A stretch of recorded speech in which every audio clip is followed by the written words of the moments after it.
Saging lang ang may puso.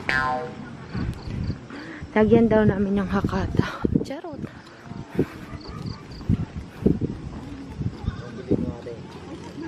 Ay, doon. Pakil. Yun, mga puso. Ay, pakil yan, ma. Magkano ang sa...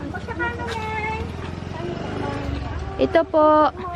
Ito Magkano po yan, te? ay 15. Ayan, mang o 15. Hindi ba ito pakil?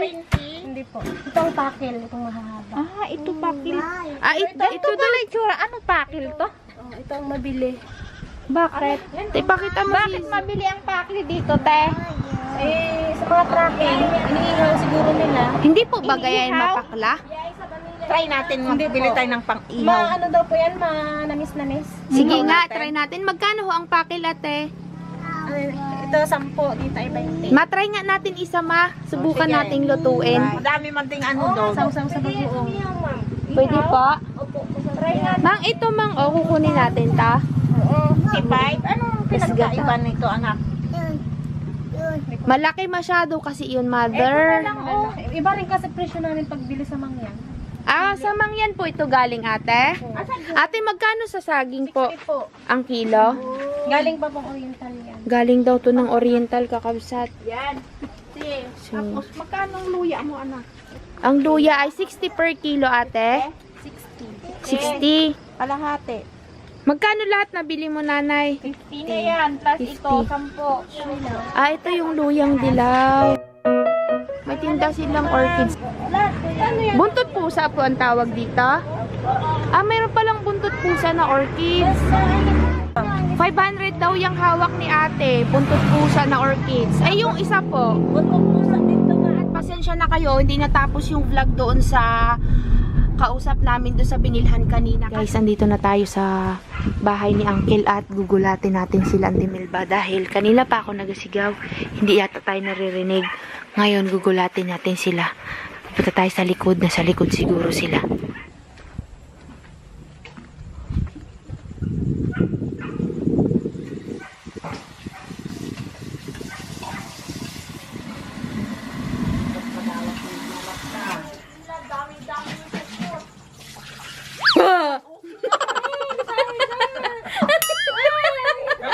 Kayon lang. Madilim guys. Dito daw kami mag-iihaw ng ano, ng puso ng saging.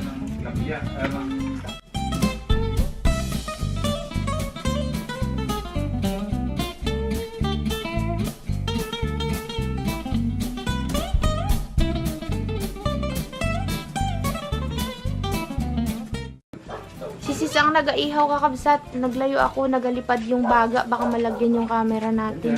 Lakas kasi ng hangin eh. Nihan ulit. Iniihaw namin ni sis yung puso ng pakil. Kumakain ba kayo guys ng puso ng pakil? Nag-apoy na guys. Inihaw na puso ng pakil ang ating ulam ngayong gabi. Tsaka pritong tulingan. Pag misis ako taga-vlog, sabi niya, te, ikaw mag-vlog, ako magluluto.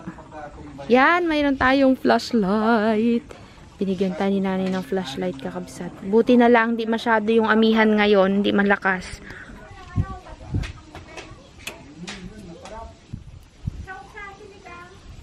Sige, ilawan kita.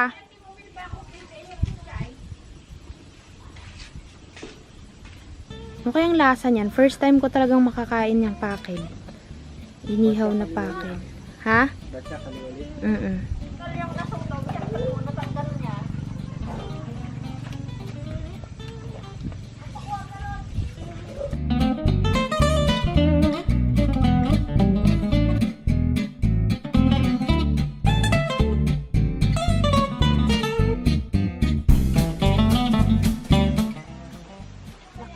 Nababalik na ito.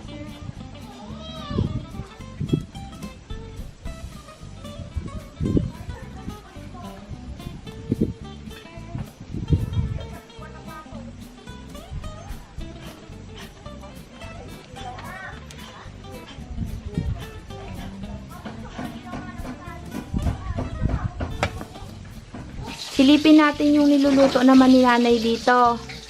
Pritong tulingan. Sarap. 3 lang yan, Nay. Kabsat, ito na yung ating pakil. Mainit-init pa siya. Mamaya, si nanay daw ang bira. Ano bira? Si nanay daw ang magagawa nito.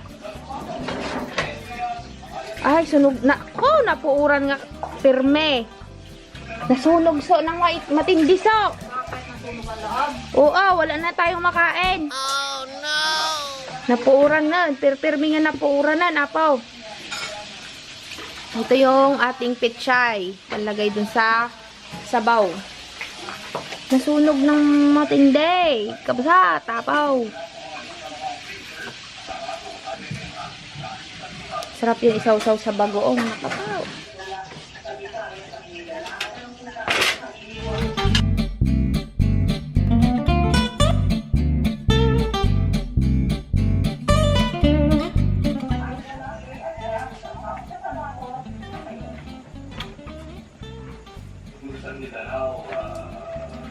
Kaya nakakabsa, tinatanggal na ni nanay yung mga nasunog. Sausaw natin sa bagoong manaw na may kalamansi. Naku, nagimasin ako. Sino sa inyo kakabsat yung nakatikim na ng ganito? Ikaw, Mang, nakatikim ka na yan? Oo, dinadala. Nag-ihaw kami ni tatay nito. Mayroon pa nga yung mangubog na ubog. Yung parang na irok. Ah, yun ang masarap, Mang. Yung sa irok. Iniihaw din, yung pahaba. Gubat Noon niyang dyan. Nagpunta kami ng tatay dyan. Nanguha kami ng mga suso. Ay, madami. Dig, isda. Tatay habang nanguha ako. Yan, tinatanggal ni nanay yung mga laman-laman niya sa loob. Tinatanggal yung sunog. Sarap. Yan siya, guys, oh.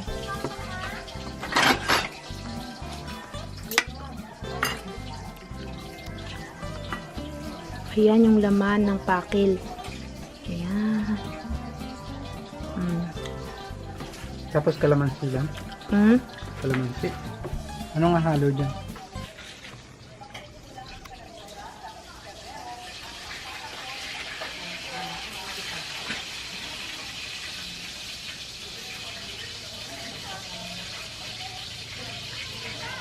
Pinakain namin to. Hindi ako, na ito. Hindi na bago sa akin to. Nagbaon kami ni tatay ng bagoong. Tapos, pag saan na kami inabot ng gutom, doon na kami magkain. Bakit, Mang, saan kayo nagapunta ni tatay Doon sa dati? gubat. Pero ginaganyan niya na. Iniihaw talaga ni tatay. Nagkakuha ng mga kahoy na tuyo. Tapos Kaya ito yung nagiging bulaklak, di ba? Yan yung nagiging saging. magkain pa nga siya ng tinuturuan Ano yan? ako. Pa! Na yan. Saan kayo mapunta? Gabi na. Ito yung pinakamasarap niya, kakabsat. Yung parang pinakaubod niya, yung nasa dulo. Napalatan na. Sarap. Wala siyang hindi siya ganito. Ayan, puputulin ni nanay. Sarap.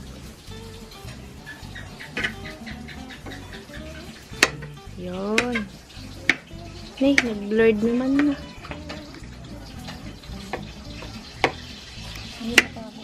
Parang ubod. Sarap. Malambot lang yung gitna niyan, Mang, no? Pagka hindi mo inihaw, anong Bibili mangyayari? ulit tayo nito pag uwi natin. Pag Sige, hindi Ma. mo inihaw, anong mangyayari? Adobo natin, ganito taan. Ganun pa rin.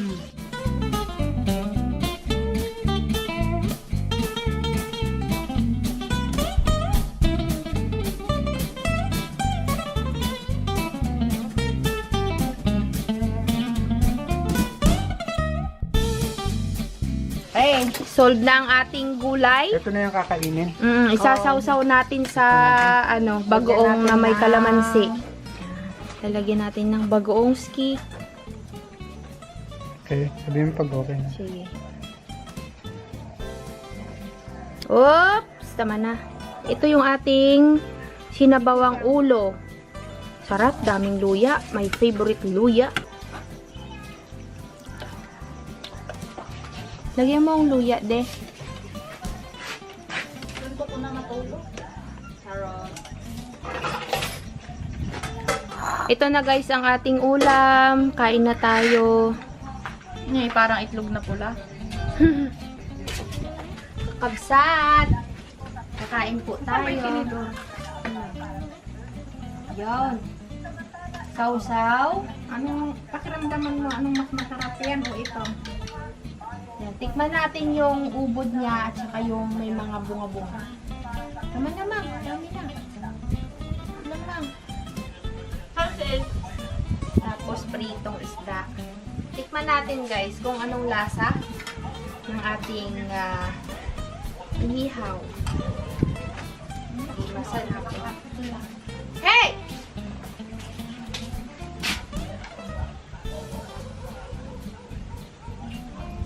Hindi siya mapakla. Siyempre, inihaw. Hindi, ibig kong sabihin hindi siya yung kagaya na ang sinasabi nila. Tayo doon. Sarap. Sarap guys. Kain muna kami. Dito na si Uncle Oyet.